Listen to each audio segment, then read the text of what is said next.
Hello friends, welcome to my channel. ഇന്ന് നമുക്ക് വളരെ എളുപ്പത്തിൽ വീട്ടിൽ തന്നെ നല്ല ടേസ്റ്റി ആയിട്ട് ഒരു ഫിഷ് ഗ്രിൽ എങ്ങനെ തയ്യാറാക്കാമെന്ന് നോക്കാം. അപ്പോൾ അതിന് വേണ്ടിയിട്ട് ഞാനിവിടെ എടുത്തേക്കുന്നത് പോംപാനോ എന്ന് പറഞ്ഞിട്ടുള്ളൊരു ഫിഷാണ്. നമുക്ക് ഫിഷ് ഗ്രിൽ ഉണ്ടാക്കാനായിട്ട് നല്ല നെയ്യുള്ള ഫ്ലഷി ആയിട്ടുള്ള ഏത് ഫിഷ് വേണമെങ്കിലും യൂസ് ചെയ്യാം. സീ ബാസ്, സീ ബ്രീം ഒക്കെ ഇതിന് നല്ല ടേസ്റ്റുകൾ തന്നെ ഉണ്ടാവും. അപ്പോൾ നമുക്ക് ഈ ഫിഷ് നടുക്ക് വെച്ച് ഇതുപോലെ ഒന്ന് പൊളിച്ചെടുക്കണം. എന്നിട്ട് ഗ്രില്ല് ചെയ്യുമ്പോഴാണ് കൂടുതൽ ടേസ്റ്റ് ഉണ്ടാവുക.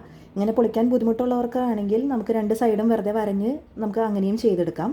ഞാനിപ്പോൾ ഇത് നടുക്ക് വെച്ച് പൊളിച്ചിട്ട് ഇതിൻ്റെ ഉള്ളിൽ ഫോർക്ക് ഉപയോഗിച്ച് കുറച്ച് കുത്തുകൾ ഇട്ട് കൊടുത്തിട്ടുണ്ട്.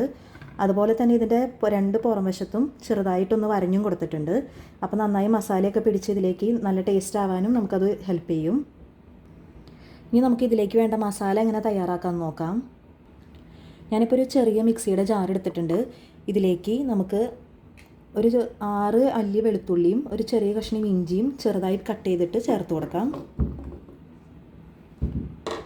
അതുപോലെ തന്നെ ഒരു 10-12 കുരുമുളക് ഹോളായിട്ടുള്ള കുരുമുളക് നമുക്ക് ഇട്ട് കൊടുക്കാം. 1/2 ടീസ്പൂൺ മഞ്ഞൾപ്പൊടി, 1 ടീസ്പൂൺ കാശ്മീരി ചില്ലി, 1 ടീസ്പൂൺ മല്ലിപ്പൊടി, 1/2 ടീസ്പൂൺ മസാലപ്പൊടി, അതുപോലെ തന്നെ ഏതെങ്കിലും ഒരു അറബിക് മസാല, ആവശ്യത്തിന് ഒലീവ് ഓയിൽ. ഇതിലേക്ക് നമ്മൾ ഒലീവ് ഓയിലാണ് യൂസ് ചെയ്യുന്നത്. മീനിലേക്ക് ആവശ്യമായിട്ടുള്ള ഉപ്പ് ചേർക്കണം. ഞാനിപ്പോൾ എടുത്തേക്കുന്ന ഫിഷ് ഏകദേശം 700 ഗ്രാമിൻ്റെ അടുത്തുണ്ട്. അപ്പോൾ അതിലേക്ക് ആവശ്യത്തിനുള്ള ഉപ്പ് ചേർക്കാണ്. ഇനി നമുക്ക് കുറച്ച് പുളിവെള്ളം ചേർത്ത് നമുക്കിതൊന്ന് നന്നായിട്ട് അരച്ചെടുക്കണം. പുളി ചേർക്കുമ്പോൾ നിങ്ങൾ ഉപ്പിൻ്റെ അളവ് ഒന്ന് നിങ്ങളുടെ ടേസ്റ്റിനനുസരിച്ച് അഡ്ജസ്റ്റ് ചെയ്ത് കൊടുക്കുക. ഞാനിപ്പോൾ ആദ്യം കുറച്ച് പുളിവെള്ളം ചേർത്തിട്ടൊന്ന് അരച്ചെടുത്തിട്ട് നോക്കാം. ടേസ്റ്റ് നോക്കിയതിന് ശേഷം നമുക്ക് വേണമെങ്കിൽ വീണ്ടും ചേർക്കാം. ഇനി നമുക്ക് എല്ലാ മസാലയും കൂടി നന്നായിട്ടൊന്ന് അരച്ചെടുത്തിട്ട് വരാം. ഇപ്പം മസാല നന്നായിട്ട് അരച്ച് കൊണ്ടുവന്നിട്ടുണ്ട്. ഞാനിതിൽ ഉപ്പൊക്കെ നോക്കി നല്ല കറക്റ്റ് ഉപ്പും പുളിയൊക്കെ നല്ല പാകത്തിനാണുള്ളത്. നന്നായി അരഞ്ഞ് വന്നിട്ടുണ്ട്. ഇനി നമുക്കത് ഈ മീനിലേക്ക് നന്നായിട്ട് തേച്ച് പിടിപ്പിക്കാം.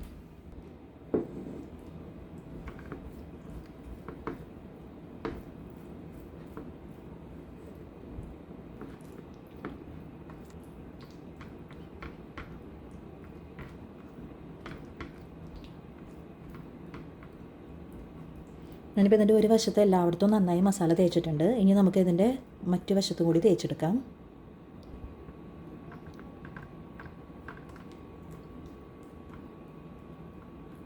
ഇപ്പോൾ എല്ലായിടത്തേക്കും നന്നായിട്ട് മസാല പിടിച്ചിട്ടുണ്ട്. ഇനി നമുക്കിതൊരു 1 മണിക്കൂർ ഇത് മാരിനേറ്റ് ചെയ്ത് ഇതുപോലെ വെക്കണം. അതിന് ശേഷമാണ് നമ്മളിത് ഫ്രൈ ചെയ്തെടുക്കാൻ പോകുന്നത്. നമുക്കിത് പല ടൈപ്പിൽ ഫ്രൈ ചെയ്തെടുക്കാം. ഓവനിൽ വെച്ചിട്ടോ അല്ലെങ്കിൽ നമുക്ക് എയർ ഫ്രയർ ഉണ്ടെങ്കിൽ എയർ ഫ്രയറിൽ വെച്ചിട്ടോ. ഇനി ഇത് രണ്ടോ ഇല്ലാത്തവർക്ക് വെറുതെ ഫ്രൈയിങ് പാനിൽ വളരെ കുറച്ച് ഒലിവ് ഓയിൽ ഒഴിച്ചിട്ട് നമുക്ക് ഇത് ഫ്രൈ ചെയ്തെടുക്കാം. എയർ ഫ്രയറിലാണെങ്കിൽ നമുക്ക് ഒട്ടും തന്നെ ഓയിൽ വേണ്ട. ഓവനിലാണെങ്കിലും നമുക്ക് ഒട്ടും തന്നെ ഓയിലില്ലാതെ നമുക്ക് ഫ്രൈ ചെയ്തെടുക്കാം. അപ്പോൾ കുറച്ചുകൂടി ഹെൽത്തിയും കൂടി ആയിരിക്കും അങ്ങനെ ചെയ്യുമ്പോൾ. ഇനി അതില്ലാത്തവർക്ക് വളരെ കുറച്ച് ഒലിവ് ഓയിൽ ഉപയോഗിച്ചിട്ട് നമുക്കത് ഫ്രൈ ചെയ്തെടുക്കാം. ഇപ്പോൾ ഞാൻ ഫിഷ് മാരിനേറ്റ് ചെയ്യാൻ വെച്ചിട്ട് ഏകദേശം 1 മണിക്കൂറായിട്ടുണ്ട്. ഞാനിത് ഫ്രിഡ്ജിൽ വെച്ചിട്ടുണ്ടായിരുന്നു. അപ്പോൾ വേഗം നമുക്ക് ഇതിലേക്ക് മസാലയൊക്കെ നന്നായി പിടിച്ച് കിട്ടാനായിട്ട് വേഗം ശരിയായി കിട്ടും. അപ്പോൾ അതിന് വേണ്ടിയിട്ടാണ് ഫ്രിഡ്ജിൽ വെക്കുന്നത്. അപ്പോൾ ഇപ്പോൾ നന്നായിട്ട് മസാല പിടിച്ചിട്ടുണ്ട്. ഇനി നമുക്കിത് എങ്ങനെയാണ് നമുക്ക് ഇഷ്ടമുള്ള രീതിയിൽ ഇത് നമുക്ക് ഗ്രില്ല് ചെയ്തെടുക്കാം. ഞാനിപ്പോൾ ഇവിടെ ഒരു എയർ ഫ്രയറിലാണ് ഗ്രില്ല് ചെയ്യുന്നത്.